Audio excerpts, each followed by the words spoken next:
absolutely. I'm engineering graduate from NIT Surathkal, batch of 2015, mechanical engineering with a minor in CS.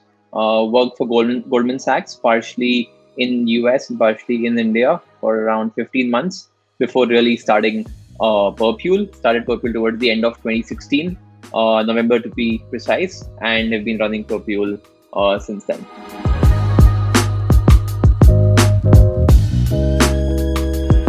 Around back in 2016, right, when the e-com giants were kind of scaling the market very well, getting good foothold in the overall retail segment with a new angle of e-commerce.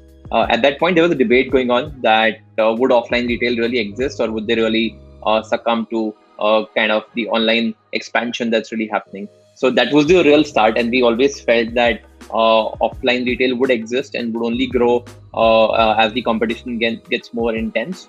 But they would need certain amount of help from other tech companies, other tech startups, because if you look at the retail ecosystem in India, e-commerce players are all like full-fledged technology retailers, whereas the offline guys are still having a good amount of legacy. They've been operating in a highly non-tech way for 20 years. It will definitely need some support, some guidance for them to really help scale up their businesses and become a lot more optimal. So that was the real premise from which we started. And we understood that the gap in the market is huge. The retailers need to be digitized. The retailers, again, I'm talking about the modern retail segment, the large retailers out there, they need to leverage technology better and build truly great customer experiences through which they can retain their customers, grow them, and scale their businesses. So that was the premise from which we really started. So single point vision is to help retailers become more digital, leverage technology and data to optimize their businesses.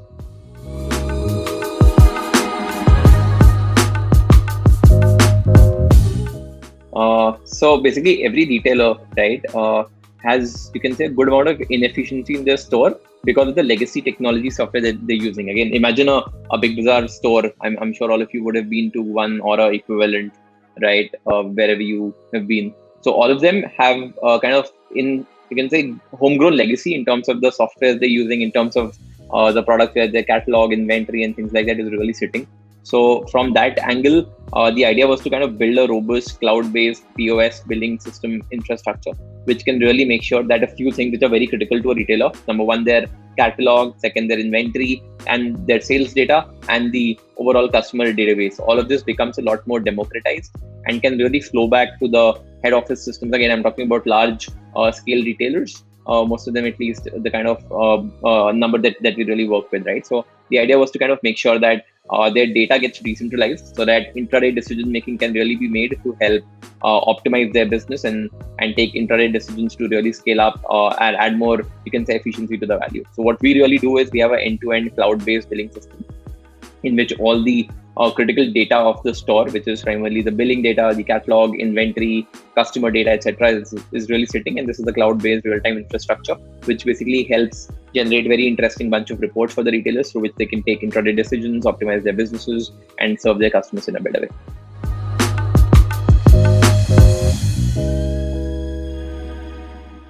Very much in line with what we always thought. So we used to tell our retailers that, look, by 2025, a good chunk of your revenues should better come from e-commerce, because by then e-commerce would really become a lot more mainstream in India. Even today, it is just like 2.8 to 3% of the overall retail. Modern retail happens to be much larger, but this gap was going to be bridged anyways by 2025, and our retailers were kind of prepping for that. So if a retailer today, as or say 3 years from now, has to go online, they will have to do a lot of technology infrastructure investment today in their systems to kind of get a better control of the overall store from a digitization perspective, so that tomorrow when they go online, they can really give very good customer experiences and not have inherent issues of stockouts, poor inventory controls and things like that, because e-commerce can be a very scary business if you don't have the right checks and balances in place. Like, lots of people are losing billions of dollars because their systems aren't really optimal. So they have to do that kind of investment today to kind of get good technology in the store, which eventually would really make sure that they can go online either as independent e-commerce brands or partner with the marketplaces like Amazon, Flipkart, etc. in the market. that was ever since the premise through which we were talking to the retailers. COVID was only fast tracking that. Our whole thought of that retailers would considerably grow online by 2024, 2025, it's all getting fast tracked. I think end of 2020, a good chunk of retailers would at least see double digits, early percentages of their revenue coming in from e-commerce, and it would only grow. Like the vision from which the whole transformation is happening, that every retailer would need to at least plan 1/3 of their revenues coming in from the e-commerce platforms. Again, it can come from their own platforms, a combination of marketplaces, that is secondary. But having a O2 online to offline approach, serving the customers on all possible channels is becoming a lot more critical. So there's a huge, you can say, tailwind in the overall space in which we really operate from a digitization and a e-commerce readiness standpoint.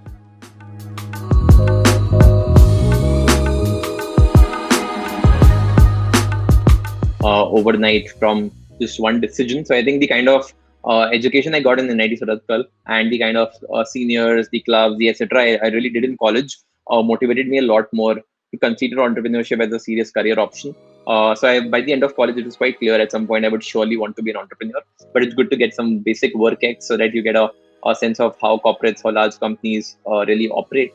So that was the point in time, understanding that if you have to be an entrepreneur, sometimes pick as much learnings as possible so that you can apply them later when you're really running your own company. So that was the plan for me. I think working at Goldman for around 15, 16 months gave me a good experience. Obviously, it's very less if you really see from a working standpoint, but it was good enough to give me the confidence to go ahead and do what really I kind of enjoyed, what was my real true aspiration and ambition. So I think a bunch of those things put together, and then you can say hard times that the offline retailers were facing to kind of compete with the pure online players, all of that kind of happened together, and all of them together were, I would say, critical driving factors for me to really take this call to quit my job, get some other folks to kind of work with me and start Perpule.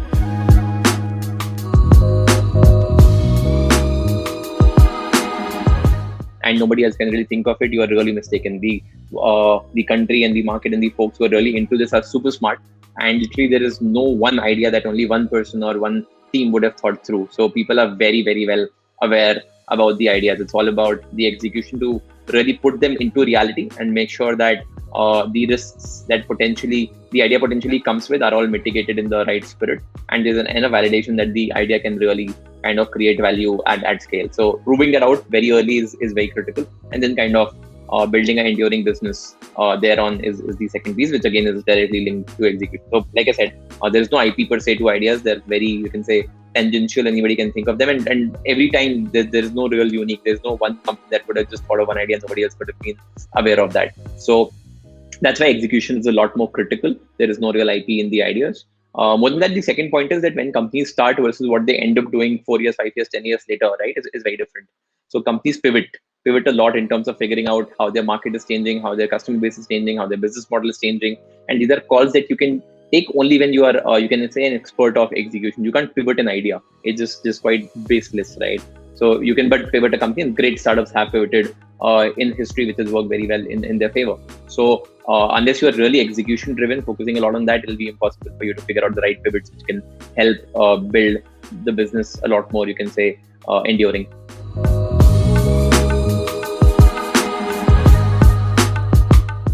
Also, there's a very interesting saying that some of my investors really told me, right, that a startup is like a, you can say, sculpture.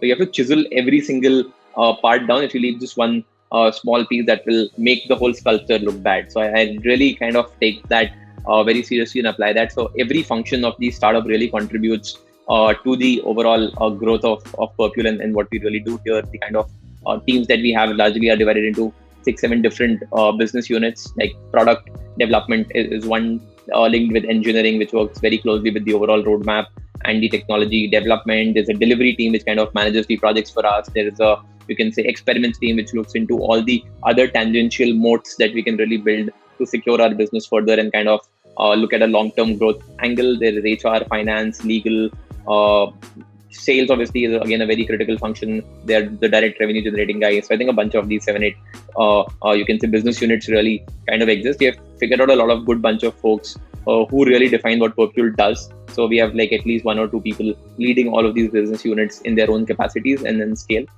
which kind of drives the overall strategy at Perpule and the overall focus on the execution and making sure that we are doing what's right for our customers. That's how we really operate. Or I obviously sit to kind of lead these bunch of very smart folks to figure out if we are really in the right direction.